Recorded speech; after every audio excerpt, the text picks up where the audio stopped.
Rosto-halloumi is my favorite Cypriot sandwich. You know how France has the croque monsieur, or like Cuba has the cubano, or how some US states like Philadelphia has the Philly cheesesteak, or Chicago has the Italian beef, or New York the chopped cheese. Well, Cyprus has its own unique and interesting sandwiches, but the title of the national sandwich should be given to Rosto-halloumi, of course. If you want to try it, I recommend Affordability snack, which is very close to all the museums and the Nicosia Old Town. But of course you can order it anywhere where they serve sandwiches. What is the Rosto-halloumi sandwich, you ask? Well, rosto means roasted pork. It is usually a roasted leg of pork, but only lightly salted, not with a lot of spices and herbs. Sometimes it might have some garlic or bay leaf, but usually it's kinda plain. And halloumi is the Cypriot national cheese, but you are a foodie, so you already know that. The rosto-halloumi is usually made in a frangiolaki, which is this bread here, or a double frangiolaki, as in the one that I've eaten from Aphrodite. But you can have it in my all-time favorite sandwich bun, which is the triara, which means 3 peaks or 3 fingers. And there you go. Usually the bread is well buttered and all of the ingredients get squished together using a sandwich press or grill. And it looks so freaking good. You can choose if you want any tomato, cucumber, other veggies or sauces in your sandwich, but I like my rosto-halloumi exactly like nature intended. Plain. I don't want the juices of out-of-season veggies leaking on my wonderful pork, my squeaky halloumi, or my delightful triara.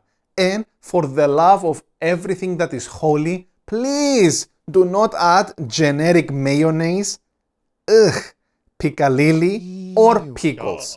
Thank you. At best, I will accept adding lunza, which is either smoked or wine-cured pork loin, to make it a bit more filling and to add a bit more complexity, but you order your rosto-halloumi the way you want to. You do you. Last week, I did some digging around to find out more about the history behind rosto-halloumi.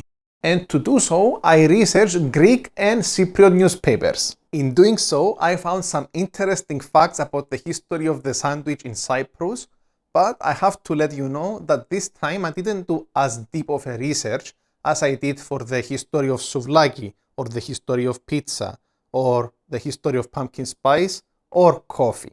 If you end up enjoying this video, I will make a part 2, but to let me know, smash that like button and please subscribe. Thank you. So, what's the history of rosto-halloumi? Let's go back to the start.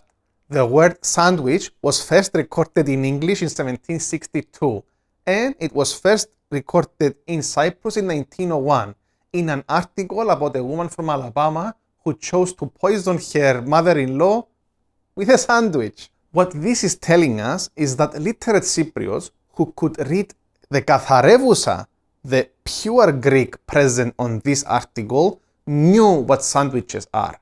And how do we know that? Because the reporter doesn't go into any detail to let us know what sandwiches are. Indeed, in Greece, the first mention of the word sandwich I found in a newspaper called Scrip in 1902. A pub which sought to promote its business offered 2 complimentary sandwiches with a glass of beer, or 8 complimentary sandwiches with an oka of beer, which is 1.2 kilos of beer.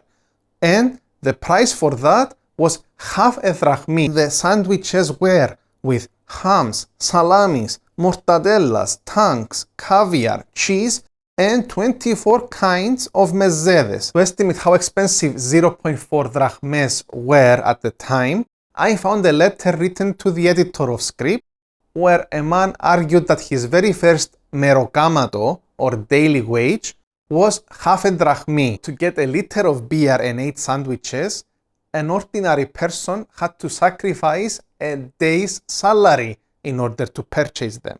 Not so cheap, right? What does this advertisement tells us then? That the pub was targeting literate audiences with disposable incomes, most likely the bourgeoisie and the newly rich.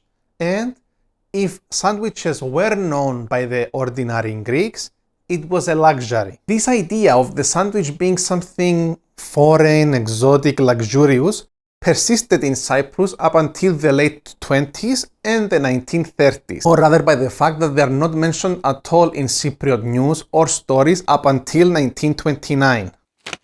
The first mention of sandwiches being eaten in Cyprus was when Archbishop Cyril III of Cyprus hosted some British officials to convince them that Cyprus should be united with Greece. And during this event, the organizers thought it was a brilliant idea to serve all the cured meats in one plate and the bread in another, which really confused the attendees, but eventually they figured it out, that they were supposed to assemble them into sandwiches. Wow, such a high-class event. So typical, the Cypriot organizers didn't even know what sandwiches were, but that didn't stop them from serving them anyway. It's so silly. Even during the early 1930s, sandwiches were still considered somewhat of a luxury. The reporter of the Feminas column in Kypriaka Phila wrote a complete guide on how to serve tea in the British way, and this guide spanned for 3 issues. On the second day of the guide, she mentioned serving petit four sandwiches, and on the third day, she gave exact instructions on how to assemble these sandwiches. If I was a gambling man, I would bet that this guide was not intended for the everyday ordinary Cypriot ladies, because in 1931, a year before this was written, the literacy rate of Cypriot women was 33%. A big portion of the population definitely couldn't afford to throw an afternoon tea party, that's certain. From the year 1938, sandwiches made more frequent appearances in Cypriot newspapers. The first record of sandwiches being eaten outside official gatherings was on January 29, 1938. A mountaineering club went on an excursion to Rhodos. They took a car to the top of the mountain to see the snow. But from the way that this article is written, I understood that there are quite a few men and women who went on this trip. So I doubt that it was an actual car, but rather a bus. If indeed they just went with a single car, this signals to us that these people were very well to do, because at the time, car ownership by Cypriots was virtually unknown, or actually the very, very rich could afford having a car. Nevertheless, the ladies on this trip brought with them sandwiches, and people devoured them. A certain literate gentleman wrote in August 1938 to Kypriakos Philax, Cyprus Guardian. When Paul Valéry wrote that any modern person of moderate financial means has at his disposal indulgences and pleasures 4 times greater than those of Louis XIV, he would not have considered how much a sandwich costs in Platres or a cup of tea in Rhodos. So we have definite proof that since at least 1938, sandwiches were not only made at homes, but they were sold too. But most likely, they weren't affordable for the everyday person. But this was about to change in 1939. A restaurant called the Olympias was advertising sandwiches for just 1 groszy, and I went online to the Bank of England's inflation calculator, where I found out that 1 groszy in 1939 would be today 31 pence or 37 cents of the euro. Can you imagine getting a Rosto-halloumi for that cheap?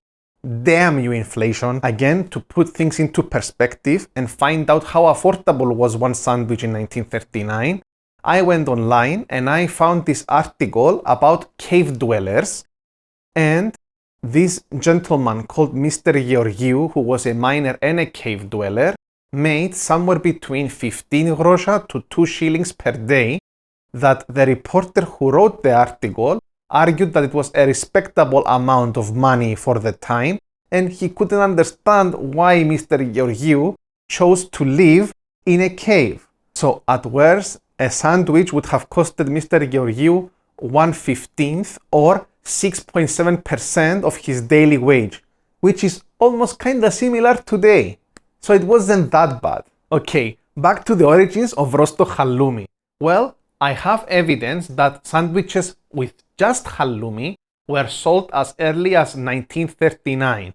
And in the early 50s, more and more shops selling cured meat started popping up in the advertisements, meaning that more and more people wanted cured meats, and more importantly, more and more sandwichiers were setting up shops. I will be honest, in my brief research, I didn't find any mention of the Rosto-halloumi together in any early newspaper.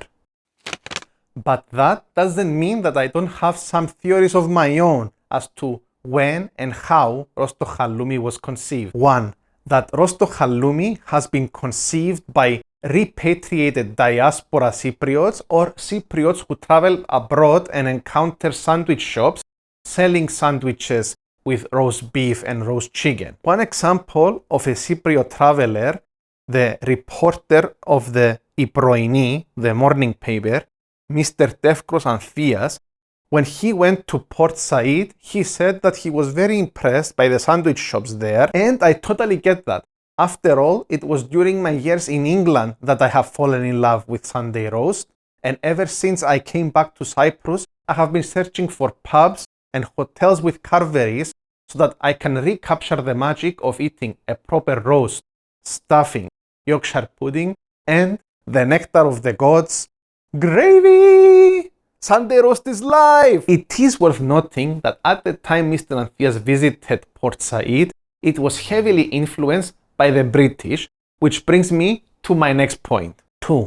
That the Rosto-halloumi is either an invention of the British or inspired by the British, who ruled the island up until its independence in 1960. A big reason why I think this is the case is because to this day, shops in England serve sandwiches with roasted chicken and beef. And of course, there is the notorious roast beef and horseradish sandwich, which is very popular in England. 3. Perhaps Cypriots encountered another very popular British sandwich, which is the hog roast sandwich with crackling and applesauce, but because we don't like very sweet things in general, they wanted to kind of customize it. 4. Most likely, Cypriots adopted the roast beef sandwich from the British, but to make it more accessible, more budget-oriented, and more close to the Cypriot palate, they switched the beef to roast pork, and they added their familiar and local halloumi to make it better. 5. Cypriots who have notoriously big appetites had to develop sandwiches to keep them full at lunch, and therefore they chose the roast pork, which is kinda cheap. This is also why the other famous sandwich was developed, the special, which has Cypriot sausage and bacon. And that thing keeps you full until the evening for sure. I know that I want a big portion of meat in my sandwich in order to actually feel full. So I think there is something there. Personally, I think that the Rosto-halloumi became a thing due to some combination of the reasons I said above. But even if it was inspired by the British, we didn't exactly copy it. We changed it into roast pork, and we added our beloved halloumi, and we created a brand new creation. I did some quick research on Wolt in Athens. For you Americans, it's like DoorDash, and I checked a lot of sandwich shops there, and I didn't find a place that served Rosto-halloumi or Rosto itself. So, Greek foodies, is that true? Do you guys not eat Rosto as an ingredient in your sandwiches? Please let me know down in the comments. If you have an alternative theory on the origins of Rosto-halloumi, or you can point me towards primary sources about it, don't hesitate to contact me in any of my socials. This was a brief history of the sandwich in Cyprus. It began its journey as a foreign and luxurious food.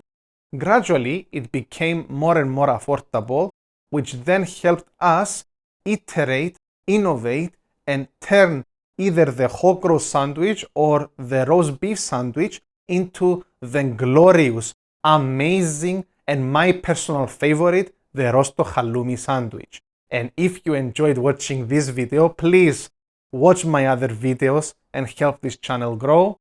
Until the next time, bye!